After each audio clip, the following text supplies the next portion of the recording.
Chapter 7. The Collapse of the Old Guard.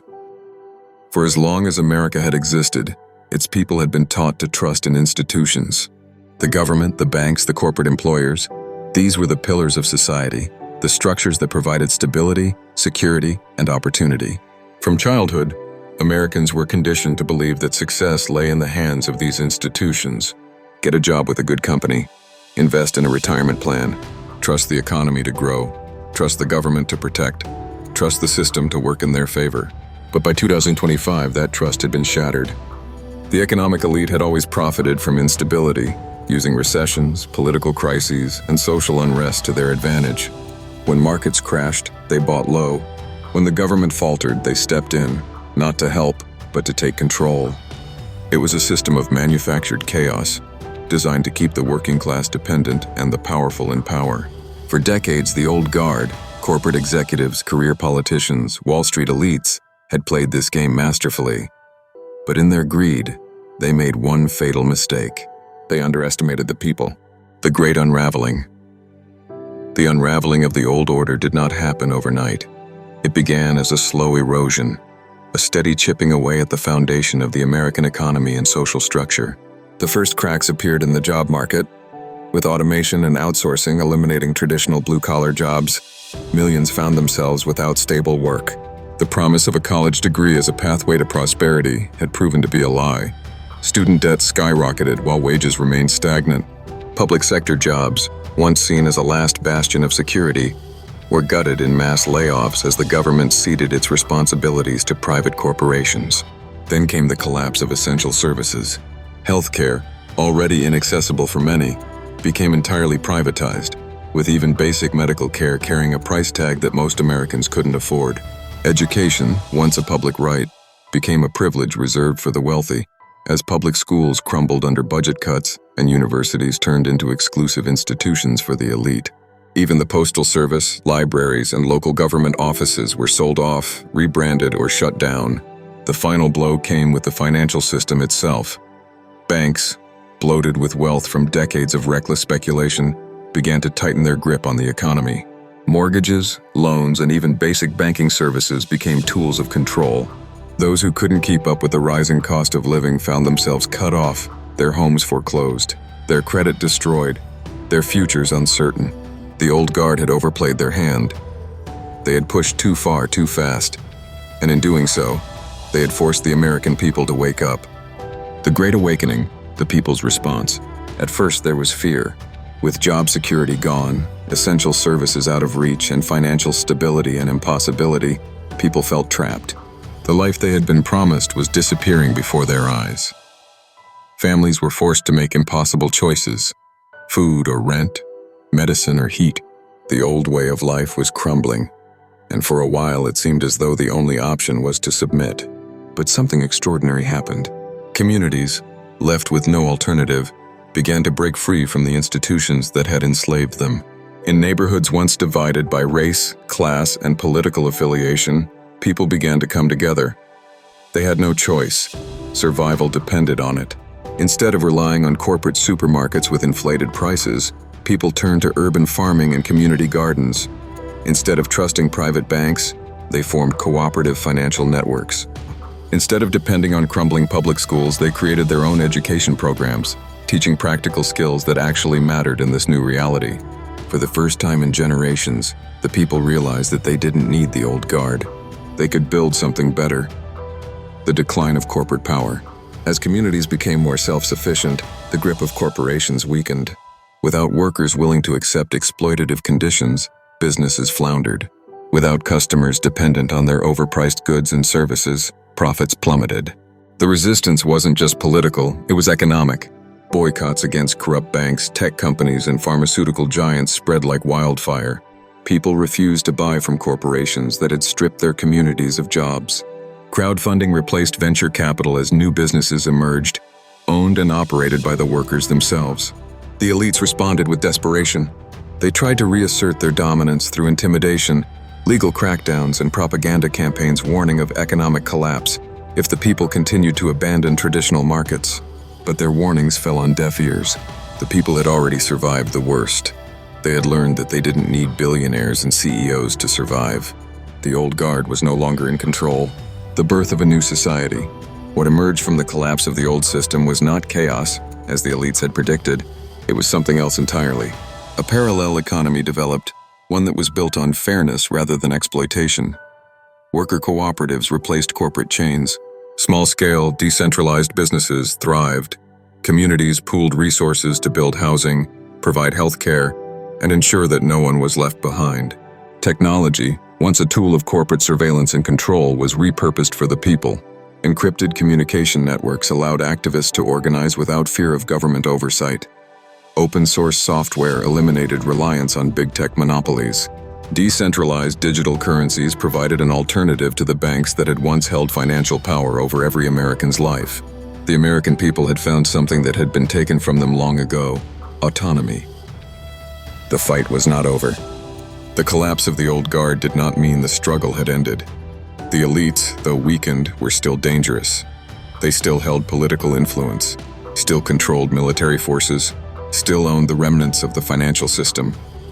They would not give up without a fight. There would be battles ahead, legal battles, economic battles, even physical confrontations.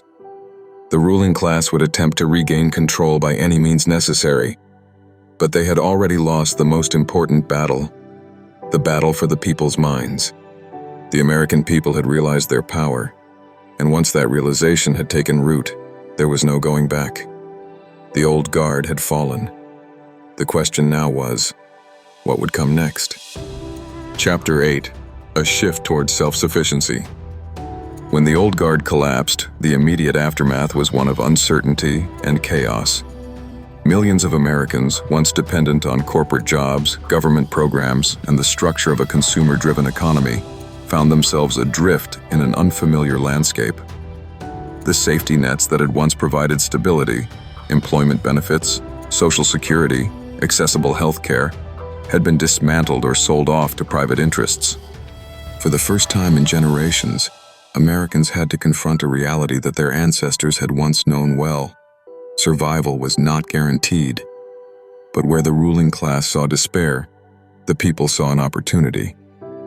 The old system had made people dependent, keeping them trapped in cycles of debt, wage labor, and bureaucratic red tape.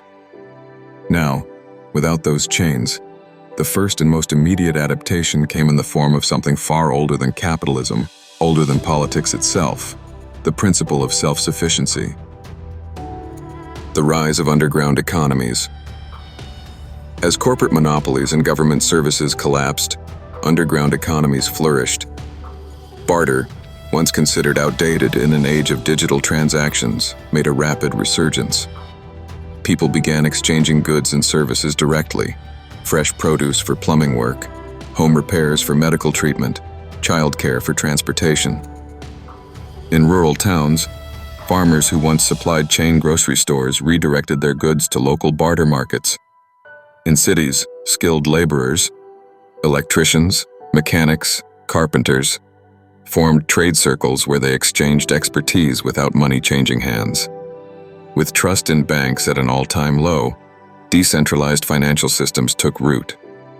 Cryptocurrencies, previously dismissed as speculative investments for the tech-savvy, became vital tools for people looking to conduct transactions outside the grasp of failing financial institutions. Digital barter networks emerged, allowing communities to trade goods and services without relying on government-issued currency. The collapse of the traditional economy had been devastating, but in its place, something new, something more human was taking shape. Food production, from scarcity to sustainability. One of the first crises to arise in the wake of economic collapse was food insecurity. Corporate grocery chains, dependent on centralized supply chains and mass distribution, struggled to keep shelves stocked. Prices soared, making food unaffordable for many. Rather than wait for help that would never come, communities took matters into their own hands. Urban farming exploded as city dwellers transformed abandoned lots, vacant buildings, and even rooftops into makeshift farms. Hydroponic and vertical gardens allowed food to be grown in the tightest of spaces. Community-supported agriculture, CSA programs flourished, where local farmers distributed fresh produce directly to households in exchange for labor, barter, or cryptocurrency. Neighborhood food cooperatives replaced supermarkets, ensuring that no one went hungry while keeping big agribusiness out of the equation.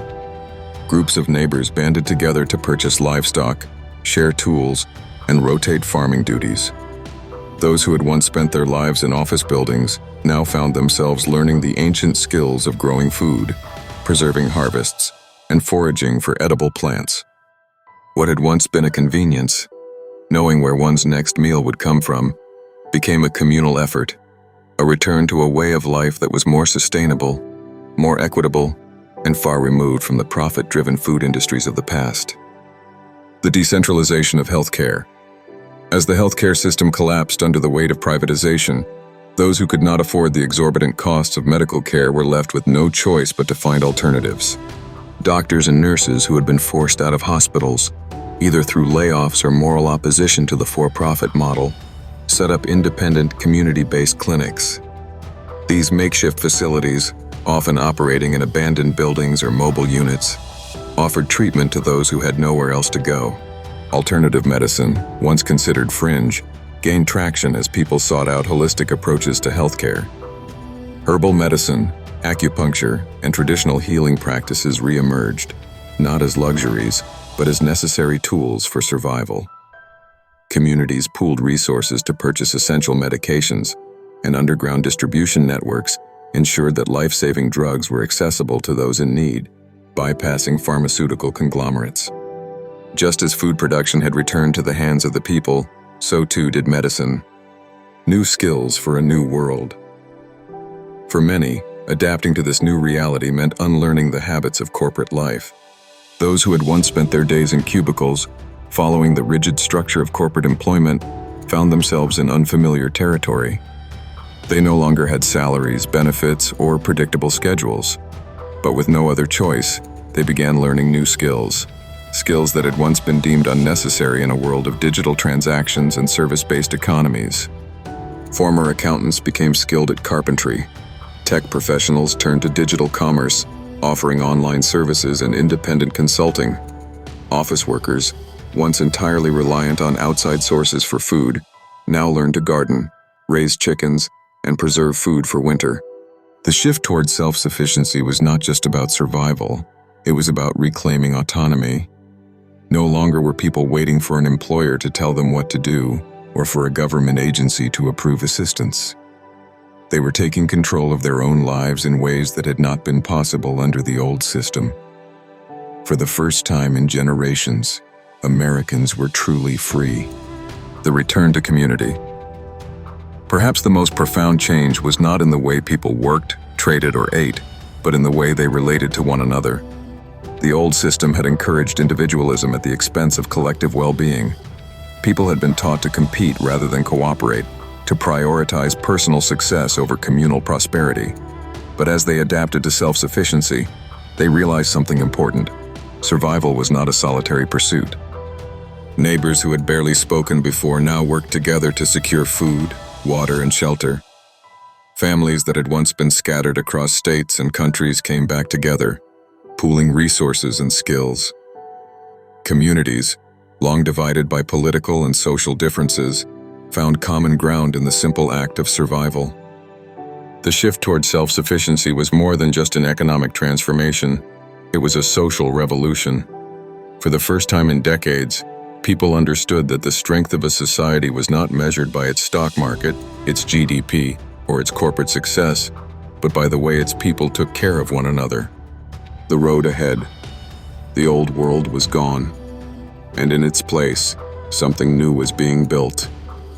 Not by governments or corporations, but by the people themselves. They had been forced into self-sufficiency out of necessity. But what had started as desperation was quickly becoming empowerment. The road ahead would not be easy. The old guard, though weakened, still sought to reclaim control. But the people had learned a lesson that could never be unlearned. They did not need corporations. They did not need politicians. They did not need permission. They had everything they needed to build a new world, one where power was shared, where resources were distributed fairly, and where success was measured not in profits, but in the well-being of all. The age of dependence was over. A new era had begun. Chapter 9: The Rise of Underground Education and Skill Sharing. For centuries, knowledge had been a source of power. Those who controlled education controlled the future, shaping not just minds, but entire societies. In the United States, formal education had long been sold as the great equalizer, the bridge that allowed the poor to rise and the ambitious to achieve success. But by 2025, that bridge had been burned, and the illusion of equality in education had been shattered. Public schools, once the foundation of the American dream, had been systematically defunded until they were nothing more than overcrowded warehouses, churning out students with no real preparation for the world that awaited them. Universities, once attainable for those who worked hard enough, had become gated institutions for the ultra-wealthy, where tuition costs rivaled home mortgages and degrees were more about prestige than actual learning. The working class was no longer welcome in the halls of academia, and so they built their own. The collapse of traditional education was the final blow to public education, came when federal and state governments, under the pressure of economic collapse, declared mass school closures as part of their cost-saving measures. Libraries shut down. Community colleges disappeared. Teacher salaries were slashed to the point that many abandoned the profession altogether. For-profit education corporations swooped in, promising to fill the gap, but their model was clear. Knowledge was now a commodity, sold only to those who could afford it. For the rich, education became an exclusive club. Their children attended private academies, learned from the best minds in the world, and were groomed to inherit their family's wealth and power. For everyone else, ignorance was the new status quo. A population uneducated in finance, law, and history was easier to control, easier to manipulate. The ruling class did not want an informed citizenry. They wanted workers who could follow orders and consumers who could take on debt. But the people had learned the hard way that no one was coming to save them. If their children were to have a future, if their communities were to survive, they would have to take education into their own hands. The emergence of underground learning centers. Across the country, a quiet revolution began. One that did not take place in the streets, but in basements, abandoned buildings, and encrypted online forums. Unregulated, community-led learning centers started to appear in every town, every neighborhood. They were not like the schools of the past, with standardized tests and rigid curriculums dictated by bureaucrats. These were places of practical education, designed not to churn out obedient workers, but to empower individuals to take back control of their lives. Former teachers, seeing no future in the corporate education system, volunteered their time. Retired professionals shared their knowledge freely, mentoring students who had once been shut out of higher learning. Those who had once worked in finance, law, technology, and medicine became instructors, not for profit, but for survival. Each learning center became a sanctuary, a place where knowledge flowed without the restrictions of government oversight or corporate influence. It was no longer about passing standardized tests. It was about passing down wisdom that would allow people to resist, rebuild, and reclaim their independence. A curriculum for survival and resistance. The subjects taught in these underground schools were unlike anything offered in the old education system. This was not about memorizing outdated textbooks or preparing for meaningless exams. This was about survival. Cybersecurity, digital defense. With government surveillance at an all-time high, people needed to protect themselves. They learned how to encrypt communications, avoid tracking, and defend against digital censorship. Ethical hackers taught classes on how to bypass firewalls, combat misinformation, and expose corruption. Financial warfare. Banks had spent decades profiting off debt and economic manipulation. Now people learned how to fight back. They studied how to build credit without falling into predatory traps, how to invest outside of government-controlled markets, and how to navigate decentralized financial systems. Legal self-defense. With mass evictions, unfair labor practices, and increasing authoritarian laws, communities needed legal knowledge more than ever. Underground legal clinics trained people on their rights, how to resist unlawful arrests, and how to fight corporate landlords and corrupt employers in court. Trade skills, self-sufficiency. In a world where corporations no longer provided jobs, people had to create their own opportunities. Plumbing, electrical work, construction, farming, and sustainable energy production became as valuable as any college degree had once been.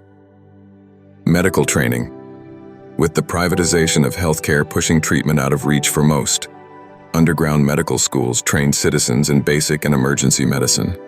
People learned how to set broken bones, treat infections, and perform first aid that could mean the difference between life and death. This was not just education, it was revolution. The return of the apprenticeship system. Without formal degrees or certifications, the traditional path to employment had disappeared. But in the underground education movement, a different model took its place, the return of the apprenticeship. Knowledge was no longer something locked behind expensive degrees. It was earned through experience, mentorship, and hands-on learning. A young woman trained in underground cybersecurity programs didn't need a college diploma. She proved her skill by protecting activists from government tracking. A man learning carpentry didn't take out loans for trade school. He learned directly from an experienced craftsman, working alongside him until he had mastered the craft. A self-taught doctor didn't need board certification. His patients trusted him because he had saved their lives. In this new world, skill mattered more than credentials. A person's worth was measured by what they could do, not by a piece of paper from a university that no longer existed. The fight against government suppression. As the underground education movement grew, the ruling class recognized the threat it posed. Knowledge was dangerous, especially when it taught people how to be independent, how to resist control, how to see through the lies of those in power. And so, they fought back. Government agencies began shutting down underground learning centers, labeling them as illegal institutions. Online forums that shared free educational materials were blocked, their administrators arrested under fabricated charges. Corporate news outlets spread propaganda, warning that unregulated education was dangerous and misleading. But the people had come too far to turn back. For every school that was shut down, another took its place. For every website blocked, new ones emerged on decentralized networks. Knowledge, once confined to elite institutions, had been set free, and no amount of censorship or oppression could erase what had already been learned. The future of learning. The underground education movement was more than just a response to the collapse of traditional schools. It was a new way of thinking about knowledge itself. Education was no longer a system of compliance. It was a tool of liberation. The ruling class had tried to strip the people of their right to learn, believing that without schools, without universities, without access to knowledge, they would become easier to control. But they had miscalculated. The people had learned something far more valuable than what any school could have ever taught them. That education was never about buildings. It was never about degrees. It was never about institutions. Education was about power. And now, that power belonged to the people.